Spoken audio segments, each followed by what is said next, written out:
ಸಂಚಿಕೆ ಶೂನ್ನಲ್ಲಿ ಸೂರ್ಯ ಮೀನಾ ರೋಹಿಣಿ ಬಗ್ಗೆನೇ ಯೋಚನೆ ಮಾಡ್ತಾ ಐಸ್ ಕ್ರೀಮ್ ತಿಂತ ಅಡುಗೆ ಮನೆಗೆ ಬರ್ತಾರೆ. ಆಗ ಸೂರ್ಯ ಅಲ್ಲ ಕಣೆ, ಆ ಪೌಡ್ರಮ್ಮ ಹಲ್ ಕೇಳಿಸ್ಕೊಂಡ್ ಬಂದಿದ್ದಾಳಲ್ಲ ಅಂತ ಹೇಳಿದಾಗ, ರೀ ಹುಳುಕಲ್ಲಿದ್ರೆ ಇನ್ನೇನ್ ಮಾಡ್ತಾರ್ರಿ, ಅದಕ್ಕೆ ಶ್ರುತಿ ಹೋಗಿ ಹಲ್ ಕೇಳಿಸ್ಕೊಂಡ್ ಬಂದಿದ್ದಾಳೆ ಅಂತ ಹೇಳ್ತಾ ಇರ್ತಾಳೆ. ಆಗ ಸೂರ್ಯ ಅಲ್ಲೇ ದಡ್ದಿಮ್ಮಿ, ಆಗ್ಲೇ ಮಾತಾಡ್ಕೊಂಡಿರ್ಲಿಲ್ವಾ ನಾವು, ಸಡನ್ ಆಗಿ ಹಲ್ಲು ಹೇಗೆ ಬರುತ್ತೆ, ಈ ಮೈಕಮ್ಮನ್ ಧೈರ್ಯನು ಮೆಚ್ಚಬೇಕು, ಪಕ್ಕದಲ್ಲಿ ನಿಂತ್ಕೊಂಡು ಅವ್ರ ಹಲ್ಲನ್ನ ಕಿತ್ತಿಸ್ಕೊಂಡ್ ಬಂದಿದಾರಲ್ಲ ಅಂತ ಹೇಳ್ತಿರುವಾಗ, ರೀ ಹಲ್ಲು ಕಿತ್ಸೋ ಮಟ್ಟಿಗೆ ಯಾರಾದ್ರೂ ಸುಳ್ಳು ಹೇಳ್ತಾರ ಅಂತ ಹೇಳಿ ಮೀನಾ ಕೇಳಿದಾಗ, ಈ ಪೌಡ್ರಮ್ನಂತರು ಹೇಳ್ತಾರೆ, ನಂಬೋಕಾಗಲ್ಲ ಅಂತ ಹೇಳ್ತಿರ್ತಾನೆ ಸೂರ್ಯ. ಹಾಗೆ ನೋಡೇ ಈ ಮೈಕಮ್ಮ ಹಲ್ ಕಿಚ್ಕೊಂಡ್ಬಂದಂಗೆ ನಾವು ಸತ್ಯನ ಹೊರಗೆ ತರಬೇಕು ಅಂತ ಮಾತಾಡ್ಕೊಳ್ತಾ ಇರ್ತಾರೆ. ಈ ಕಡೆ ಕಾರ್ ಶೆಡ್ ಅಲ್ಲಿ ಸೂರ್ಯ ಹಾಗೂ ಅವನ ಫ್ರೆಂಡ್ಸ್ ಮಾತಾಡ್ತಾ ಕುತ್ಕೊಂಡಿರ್ತಾರೆ. ಆಗ ಅಲ್ಲಿಗೆ ಅವರ ಇನ್ನೊಬ್ಬ ಫ್ರೆಂಡ್ಸ್ ಸತೀಶ ಬೈಕಲ್ಲಿ ಬರ್ತಾನೆ.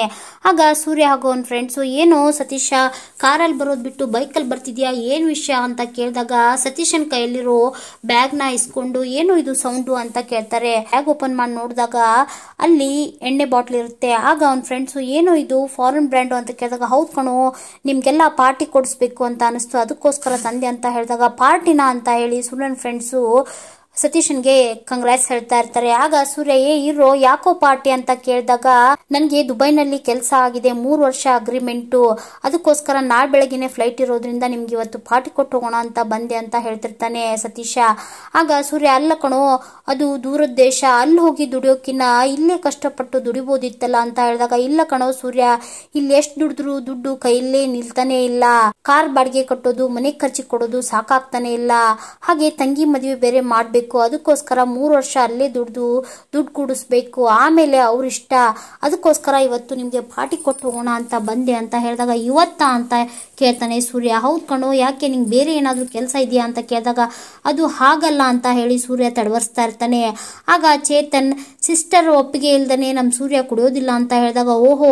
ಆಗ ಸತೀಶ, ನೋಡು ಸೂರ್ಯ, ಸಿಸ್ಟರ್ನ ಕೇಳಿ ನೋಡು, ನಿನ್ ಬಿಟ್ಟು ಕುಡಿದ್ರೆ ಮಜಾನೇ ಇರಲ್ಲ ಅಂತ ಹೇಳ್ತಾ ಇರ್ತಾನೆ. ಆಗ ಸೂರ್ಯ, ಕೇಳ್ಬೋದು ಆದ್ರೆ ಅಂತ ಹೇಳಿ ಮತ್ತೆ ತಡವರ್ಸ್ತಾ ಇರ್ತಾನೆ. ಯಾಕೆ ಸೂರ್ಯ, ಸಿಸ್ಟರ್ ಕಂಡ್ರೆ ಭಯನಾ ನಿನಗೆ ಅಂತ ಹೇಳಿ ಸತೀಶ ಕೇಳಿದಾಗ, ನನಗೆ ಯಾಕೋ ಭಯ, ಕಾಲ್ ಮಾಡಿ ಕೇಳ್ತೀನಿ ಇರು ಅಂತ ಹೇಳಿ ಮೀನಾಗೆ ಕಾಲ್ ಮಾಡ್ತಾ ಪಕ್ಕಕ್ಕೆ ಬರ್ತಾನೆ. ಈ ಕಡೆ ಮೀನಾ ಮಾರ್ಕೆಟಿಗೆ ಬಂದಿರ್ತಾಳೆ. ಆಗ ಅಲ್ಲಿ ಗೊತ್ತಿರೋರ ಹತ್ರ, ನೋಡಕ್ಕ ನನ್ ಹೂವಿನ ಬಿಸ್ನೆಸ್ಸು, ಡೆಕೋರೇಷನ್ ಎಲ್ಲ ಚೆನ್ನಾಗಿ ನಡೀತಾ ಇದೆ, ಎಲ್ಲ ಚಿಕ್ಕ ಚಿಕ್ಕ ಆರ್ಡ್ರು, ದೊಡ್ಡ ಯಾವ್ದು ಆರ್ಡರ್ ಬಂದಿಲ್ಲ ಅಂತ ಹೇಳ್ಕೊಳ್ತಾ ಇರ್ತಾಳೆ. ಆಗ ಅಲ್ಲಿರೋರು, ನೋಡ್ ಮೀನಾ, ನಿನ್ಗೆ ಯಾವ್ದಾದ್ರು ದೊಡ್ಡ ಆರ್ಡರ್ ಬಂದ್ರೆ ಹೇಳು, ನಾವೆಲ್ಲ ಸೇರಿ ನಿಂಗೆ ಸಹಾಯ ಮಾಡ್ತೀವಿ ಅಂತ ಮಾತಾಡ್ತಾ ಇರ್ತಾರೆ.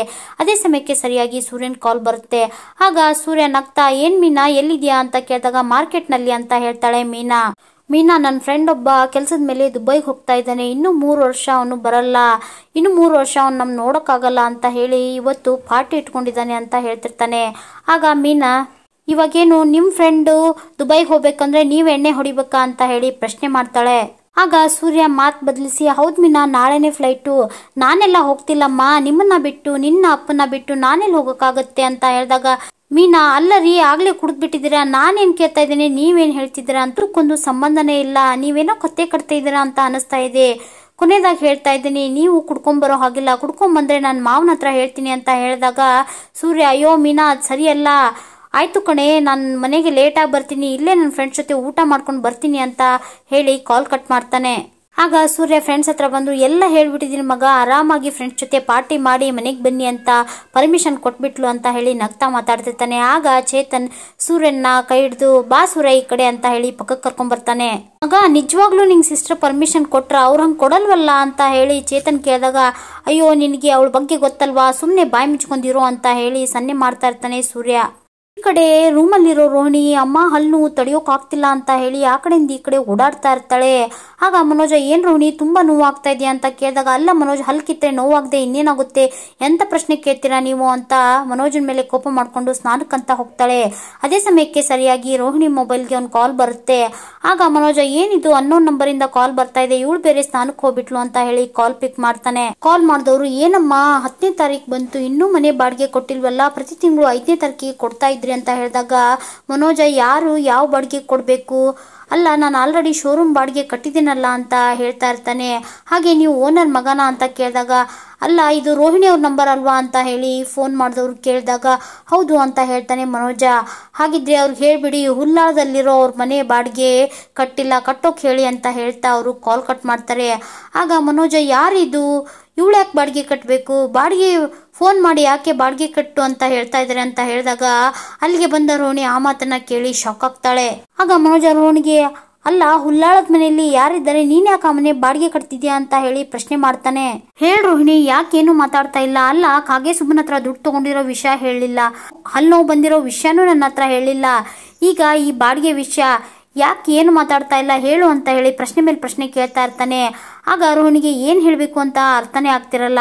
ಆಗ ಮನೋಜ ಮತ್ತೆ ರೋಹಿಣಿಗೆ, ಅಲ್ಲ ರೋಹಿಣಿ ಯಾರಿದಾರ ಮನೇಲಿ ಅಂತ ಪ್ರಶ್ನೆ ಮಾಡಿದಾಗ, ಅದು ನನ್ನ ಫ್ರೆಂಡ್, ಅವಳು ರೀಸೆಂಟ್ ಆಗಿ ಜಾಬ್ ಕಳ್ಕೊಂಡ್ಲು, ಅದಕ್ಕೋಸ್ಕರ 1-2 ತಿಂಗಳು ಮನೆ ಬಾಡಿಗೆನ ನೀನೇ ಕಟ್ಟು ಅಂತ ಹೇಳಿದ್ಲು, ಅದಕ್ಕೋಸ್ಕರ ಕಟ್ತಾ ಇದ್ದೆ ಅಷ್ಟೇ ಅಂತ ಹೇಳ್ತಾಳೆ ರೋಹಿಣಿ. ಹಾಗೆ ಮನೋಜ್, ಅವಳು ಮದ್ವೆಕಿನ ಮುಂಚೆ ನಂಗೆ ತುಂಬಾ ಹೆಲ್ಪ್ ಮಾಡಿದಾಳೆ, ಹಾಗೆ ಕೆಲಸ ಸಿಕ್ಕಿದ್ಮೇಲೆ ದುಡ್ಡು ವಾಪಸ್ ಕೊಡ್ತೀನಿ ಅಂತಾನು ಹೇಳಿದಾಳೆ, ತುಂಬಾ ರಿಕ್ವೆಸ್ಟ್ ಮಾಡ್ಕೊಂಡ್ಲು, ಅದಕ್ಕೆ ಕಟ್ತಾ ಇದ್ದೀನಿ ಅಂತ ರೋಹಿಣಿ ಹೇಳಿದಾಗ, ಸರಿ ಆಯ್ತು, ಆದ್ರೆ ಈ ವಿಷಯನ ನನ್ನ ಹತ್ರ ಯಾಕೆ ಹೇಳಿಲ್ಲ ಅಂತ ಹೇಳಿ ಮತ್ತೆ ಪ್ರಶ್ನೆ ಮಾಡ್ತಾನೆ ಮನೋಜ. ಆಗ ರೋಹಿಣಿ, ಇದೇನ್ ದೊಡ್ಡ ವಿಷಯ ಅಂತ ಹೇಳಿಲ್ಲ ಮನೋಜ್ ಅಂತ ಹೇಳ್ತಾಳೆ. ನೋಡ್ ರೋಹಿಣಿ, ಇತ್ತೀಚೆಗೆ ನೀನ್ ತುಂಬಾ ವಿಷಯನ ನನ್ನಿಂದ ಮುಚ್ಚಿಡ್ತೇ ಇರ್ತೀಯ, ಅಟ್ಲೀಸ್ಟ್ ಒಂದು ಸಾರಿ ಸಹ ಕೇಳಿಲ್ಲ ಅಂತ ಹೇಳಿದಾಗ, ನಾನು ಯಾಕೆ ಕೇಳಬೇಕು ಮನೋಜ್, ಅಲ್ಲ ನನ್ನ ಪರ್ಮಿಷನ್ ಇಲ್ದೇನೆ ನನ್ನ ಫೋನ್ ಮುಟ್ತವ್ರು ನೀವು ನನ್ನ ಹತ್ರ ಸಾರಿ ಕೇಳಿ ಅಂತ ಹೇಳಿದಾಗ ಕೋಪಗೊಂಡ ಮನೋಜ ಅಲ್ಲೇ ಇರೋ ಚಾಪೆ ಹಾಗೂ ಪಿಲ್ಲೋನ ತಗೊಂಡು ಅಲ್ಲಿಂದ ಹೊರಗಡೆ ಬರ್ತಾನೆ. ಈ ಕಡೆ ಪಾರ್ಟಿ ಮುಗಿಸ್ಕೊಂಡು ಸೂರ್ಯ ಮನೆಗೆ ಬರ್ತಾನೆ. ಆಗ ಮೀನಾರಿ ಬನ್ನಿ ಊಟ ಮಾಡಿ ಅಂತ ಹೇಳಿದಾಗ, ಹೊಟ್ಟೆಲಿ ಜಾಗ ಇಲ್ಲ ಕಣೆ ಅಂತ ಹೇಳಿ ತೂರಾಡ್ತಾ ಇರ್ತಾನೆ. ಅದನ್ನ ನೋಡಿದಂತ ಮೀನಾ, ಏನ್ರಿ ಕುಡ್ಕೊಂಡ್ ಬಂದಿರಾ ಅಂತ ಹೇಳಿದಾಗ, ಇಲ್ಲ ಕಣೆ, ನಾಯಿ ಸತ್ಯವಾಗ್ಲೂ ನಾನು ಕುಡ್ದಿಲ್ಲ ಅಂತ ಹೇಳ್ತಾನೆ ಸೂರ್ಯ. ಆಗ ಮೀನಾ ಸೂರ್ಯನ ಹತ್ರ ಬಂದು ಊದಿ ಅಂತ ಹೇಳಿದಾಗ ಸೂರ್ಯ ಊದ್ತಾನೆ. ಆಗ ಮೀನಾ, ಏನ್ರಿ ಇದು ಇಷ್ಟೊಂದು ವಾಸನೆ ಬರ್ತಾ ಇದೆ, ವೈನ್ ಸ್ಟೋರ್ ಪಕ್ಕದಲ್ಲಿ ಹೋಗಿ ಕುತ್ಕೊಂಡ್ರೆ ಹೇಗ್ ಬರುತ್ತಾ ಹಾಗೆ ಬರ್ತಾ ಇದೆಯಾ, ಅಲ್ಲ ನಾನು ನಿಮ್ಗೆ ಹೇಳಿರ್ಲಿಲ್ವಾ ಕುಡ್ಕೊಂಡ್ ಬರ್ಬೇಡಿ ಅಂತ ಹೇಳಿ ಸೂರ್ಯನ್ಗೆ ಬೈತಿರುವಾಗ, ನನ್ನ ಫ್ರೆಂಡು ದುಬೈಗೆ ಹೋಗ್ತಾ ಇದ್ದಾನೆ, ಅವನು 3 ವರ್ಷ ಬರಲ್ಲ, ಅವ್ನು ಬೇಜಾರ್ ಮಾಡ್ಕೊಂತಾನೆ ಅಂತ ಅಷ್ಟೇ ಕುಡ್ದಿದ್ದು ಅಂತ ಹೇಳಿದಾಗ, ನಿಮ್ಗೆ ನಿಮ್ ಫ್ರೆಂಡ್ ಬೇಜಾರ್ ಮಾಡ್ಕೊಂಡ್ರೆ ನೋವಾಗುತ್ತೆ, ಆದ್ರೆ ನಿಮ್ ಹೆಂಡತಿ ಬೇಜಾರ್ ಮಾಡ್ಕೊಂಡ್ರೆ ಪರವಾಗಿಲ್ವಾ ಅಲ್ವಾ ಅಂದ. ಅಲ್ಲ ಕಣೆ, ನೀನ್ ಬೇಜಾರ್ ಮಾಡ್ಕೊಳ್ಳೋದಕ್ಕೆ ಕಣೆ 3 ಹೊತ್ತು ಕುಡಿಯೋನು ಈಗ 3 ತಿಂಗಳಿಗೆ ಒಂದ್ಸರಿ ಕುಡ್ತಾ ಇದ್ದಾನೆ ಅಂತ ಹೇಳಿ ಸಮರ್ಥನೆ ಮಾಡ್ಕೊಳ್ತಾ ಕುಡಿದ್ ಮತ್ತಲ್ಲಿ ಏನೇನೋ ಮಾತಾಡ್ತಾ ಇರ್ತಾನೆ. ಆಗ ಮೀನಾಗೆ ಕೋಪ ಬರುತ್ತೆ, ನಿಮಗೂ ನಿಮ್ ಫ್ರೆಂಡ್ಸ್ಗೂ ಕೂಡ ನಾಳೆ ಹಬ್ಬ ಮಾಡ್ತೀನಿ ಅಂತ ಹೇಳಿದಾಗ, ಅಲ್ಲ ಕಣೆ ಅವ್ರು ನನ್ನ ಫ್ರೆಂಡ್ಸು, ಅವ್ರನ್ನ ಬೈಯೋಕ್ ನೀನ್ ಯಾರೇ, ಈಗಲೇ ಫೋನ್ ಮಾಡ್ಕೊಡ್ತೀನಿ ಸಾರಿ ಕೇಳು ಅಂತ ಹೇಳಿದಾಗ, ಸಾರಿ ಕೇಳಲ್ಲ ರೀ, ಏನ್ ಮಾಡ್ತೀರಾ ಅಂತ ಹೇಳಿ ಜೋರ್ ಮಾಡ್ತಾಳೆ ಮೀನಾ.